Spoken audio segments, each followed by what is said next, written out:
বান্ধবীর বিয়ের জন্য রেডি হওয়া যাক। তো আমি মেকআপ করতে বসে পড়েছিলাম আর আমার স্কিন কেয়ার অলরেডি ডান ছিল।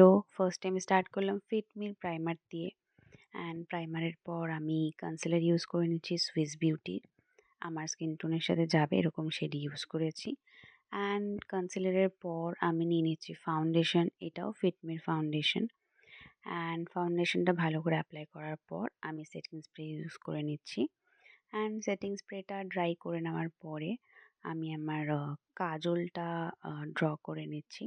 আমি বেসিক্যালি এদিন স্মোকি আই করেছিলাম অনেক দিন পর, বলতে পারো অনেক বছর পর। দেন আমি হুডা বিউটির প্যালেট থেকে ব্ল্যাক শ্যাডোটা নিয়ে আমার আপার লিডে হচ্ছে গিয়ে পুরোটা আই শ্যাডোটা ব্লেন্ড করে নিচ্ছি। তারপরেই আমি এখানে একটা নিউট্রাল শেড দিয়ে ব্লেন্ড করার পর সুইস বিউটির আল্টিমেট যে শ্যাডো প্যালেটটা আছে ওটা দিয়ে আমি আইব্রো করে নিলাম। দেন আমি আইলাইনার একদম সরু করে পরেছিলাম, একদম ছোট্ট একটা উইং করেছিলাম। দেন আমি মাস্কারা করে নিচ্ছি অ্যান্ড ব্লাশ, তারপরে হাইলাইটার। হাইলাইটার আর ব্লাশটা হচ্ছে আমার একদম ফেভারিট পার্ট মেকআপের। অ্যান্ড হাইলাইটার করার পর তোমরা দেখতেই পাচ্ছ ফেসটা কত গ্লো করছে। অ্যান্ড দেন আমি লেন্স পরে নিয়েছিলাম।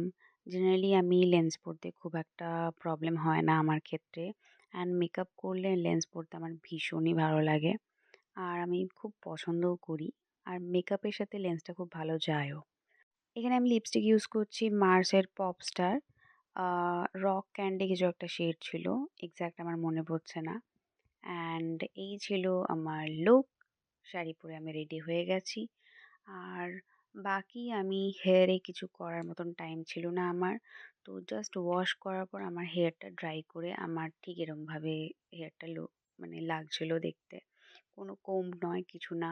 জাস্ট এই কার্লিনেসটা রাখার জন্য। বাকি আমি জুয়েলারিগুলো পরে নিলাম। একটা ছোট্ট টিপ পরে নিলাম সাথে। অ্যান্ড ব্যাস দ্যাটস ইট।